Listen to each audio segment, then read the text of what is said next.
Ibu, Bapak, dan Saudara, salam jumpa dalam Sapaan Gembala GKI. Salam kenal dengan saya, Pendeta Emeritus Budi Mulyono. Saudara, sebelum lebih jauh kita merefleksikan firman Tuhan di dalam kehidupan kita akan bersama bersatu hati berdoa.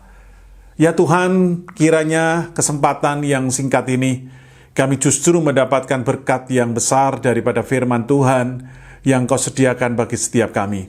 Terima kasih. Dengar doa kami di dalam nama Tuhan Yesus Kristus. Amin. Saya akan membacakan satu bagian firman Tuhan dari kitab Ayub 42 ayat 12. Tuhan memberkati Ayub dalam hidupnya yang selanjutnya lebih daripada dalam hidupnya yang dahulu. Saudara, tentu kita kenal kisah kehidupan Ayub. Orang yang begitu saleh, yang takut akan Tuhan, yang sedemikian rupa dia menjaga kehidupan keluarganya di dalam kehendak Tuhan, tetapi kita tahu dia mengalami kehilangan hampir segalanya. Mulai dari anak-anaknya, harta bendanya, orang-orangnya, usahanya, boleh dikata semuanya kecuali istrinya. Ya, baru terakhir nanti kemudian tubuhnya pun juga mengalami sakit yang begitu rupa. Saudara, rasanya ada yang janggal ya. Kalau orang yang sedemikian takut akan Allah, seperti Ayub begitu, dia bisa mengalami penderitaan yang berat sekali. Jadi mending tidak perlu hidup saleh dan jujur kan? Apa artinya takut kepada Allah kalau begitu? Nah, cara memandang seperti ini mungkin saja pernah kita alami.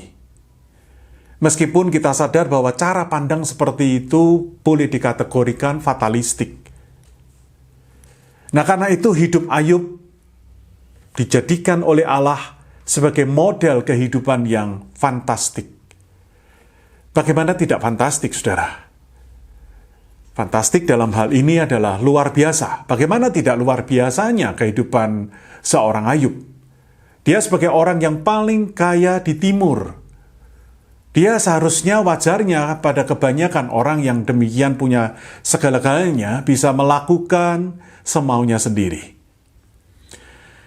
Tetapi dia tidak. Dia memang menunjukkan kehidupan yang fantastik, model yang fantastik, karena ia tetap hidup takut akan Allah secara otentik. Dia menguduskan kelakuan anak-anaknya yang hampir setiap hari mengadakan pesta-pesta. 7 orang anak laki-lakinya itu senang sekali pesta. Lalu undang saudara-saudara perempuan yang 3 orang itu juga ikut pesta. Nah, setiap kali selesai pesta, papahnya ini mendoakan, membuat persembahan korban bakaran untuk siapa tahu anak-anaknya ini melakukan dosa di tengah-tengah pesta itu. Suara ini sangat langka, fantastik sekali. Bahkan sampai kemudian karena perilakunya yang konsisten seperti ini menggegerkan suasana di sorga. Hingga iblis pun tergoda untuk menantang Allah. Dan terjadilah pencobaan yang sedemikian beratnya. Satu persatu milik kepunyaan Ayub lenyap. Bahkan keturunannya mati. Saudara, fantastik sekali. Kalau seorang yang bisa tahan hidup takut akan Allah sedemikian otentiknya. Fantastik yang berikutnya adalah dia sanggup melakukan semuanya itu adalah karena anugerah Allah. Disinilah kita bisa melihat titik kesulitan yang paling berat. Ayub tidak tahu bahwa Tuhan mengizinkan iblis melakukan pencobaan atas dirinya. Tapi kita bisa melihat reaksi Ayub. Ketika istrinya mulai memprovokasi untuk mengutuki Allah, lalu dia mati. Reaksi Ayub itu menunjukkan kalimat yang luar biasa legendaris yang dikatakannya, apakah kita mau menerima yang baik dari Allah, tetapi tidak mau menerima yang buruk? Allah tidak pernah memberikan yang buruk. Kita tahu itu. Firman Tuhan juga menyaksikan itu. Tapi kalau terjadi hal yang buruk, Apakah kita menolaknya? Saudara perhatikan kalimat dari Ayub. Apakah kita mau menerima yang baik dari Allah, tetapi tidak mau menerima yang buruk?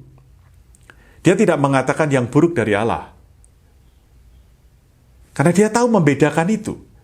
Tapi kalau sampai terjadi sesuatu yang buruk dialami, apakah lalu kemudian menolak?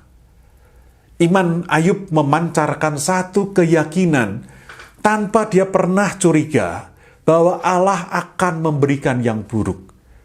Justru dengan iman, Ayub meyakini akan Allah yang akan memberikan kesanggupan menghadapi yang buruk. Itu iman yang luar biasa, fantastik. Ayub hidup di dalam anugerah Allah. Ini fantastik yang kedua, saudara. Atau hal yang membuat dia boleh dikatakan luar biasa, fantastik. Lalu hal yang ketiga yang menjadi tema kita inilah, yaitu dia tidak hanyut meskipun dia larut. 2 kali dikatakan di dalam Alkitab bahwa dalam kesemuanya itu Ayub tidak berbuat dosa. Sekali lagi, dalam kesemuanya itu Ayub tidak berbuat dosa. 2 kali. Pertama ketika dia tidak menuduh Allah. Nah, itu diucapkan di dalam pasal yang pertama itu. Yang kedua, bibirnya pun terjaga dari ucapan dosa. Ya, tidak mengutuki Allah. Ini kematangan Ayub. Kematangan Ayub dalam hal mengenal Allah sungguh-sungguh teruji. Sesungguhnya, saudara, di balik kisah Ayub yang secara utuh terlihat dengan jelas, di dalam catatan-catatan kisah Ayub ini 42 pasal, ada sosok Allah yang super power, yang mengendalikan semesta, termasuk Ayub, termasuk hidup kita. Itulah sebabnya kemarahan Allah kepada ketiga sahabat Ayub yang banyak nerocos, memberi nasihat-nasihat, dan bahkan menyudutkan Ayub. Allah murka, dan Allah mengatakan satu alasan kenapa ketiga sahabat itu dipandang oleh Allah salah. Karena mereka tidak berkata benar tentang Allah. Seperti Ayub hambanya. Dengan kata lain, Ayub di tengah kesulitannya, dia larut, tapi dia tidak hanyut. Ikut-ikutan dengan pandangan tiga sahabat itu. Dia tetap mengucapkan, menilai, mengutarakan Allah dengan benar, atau mengutarakan dengan benar akan Allah. Seringkali kita hanyut berkata seperti para sahabat Ayub, yaitu perkataan yang tidak benar tentang Allah. Tatkala penderitaan itu kita alami, sehingga seperti yang dikatakan Yakobus, seakan-akan kita ini mengalami pencobaan karena diberi oleh Tuhan. Nah, Tuhan tidak pernah mencobai. Jangan engkau pernah berpikir, berkata, berprinsip seperti itu, kata Yakobus. Ayub bisa berkata dengan benar tentang Allah. Kenapa? Karena dia mengenal Allah. Bertahun-tahun dalam hidupnya dia mengenal Allah. Jadi sejauh mana saudara dan saya hari ini mengenal Allah? Sejauh itukah kita bisa larut tapi tidak hanyut? Meskipun mungkin kesulitan pandemi ini belum berakhir, kita masih terus berharap dan bergelut untuk sampai pada titik kita mengalami yang namanya endemi. Mungkin faktor ekonomi, mungkin faktor kesempatan dalam studi, mungkin relasi kita, mungkin dalam pelayanan kita pun mengalami hal-hal yang masih terus kita perjuangkan.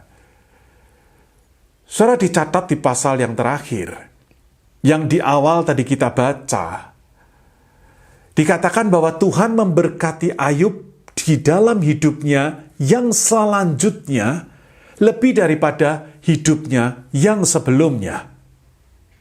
Saudara, semua itu luar biasa, fantastik.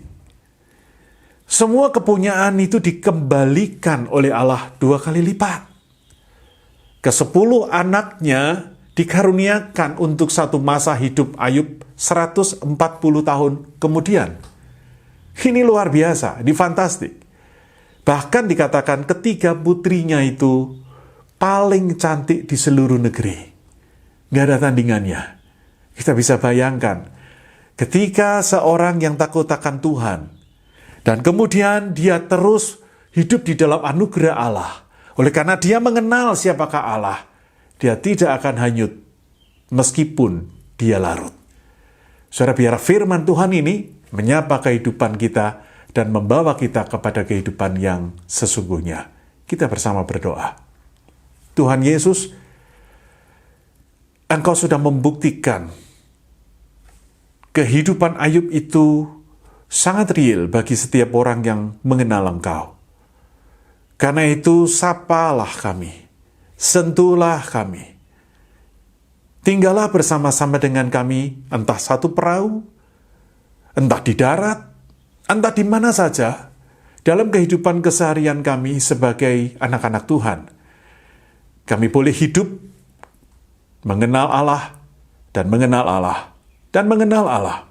Sehingga pada satu titik, kami sanggup hidup di dalam anugerah Allah untuk menghadapi berbagai macam tantangan, hingga kami larut, tapi tidak hanyut. Terima kasih Tuhan. Demi nama Tuhan Yesus Kristus, kami berdoa. Amin. Tuhan memberkati.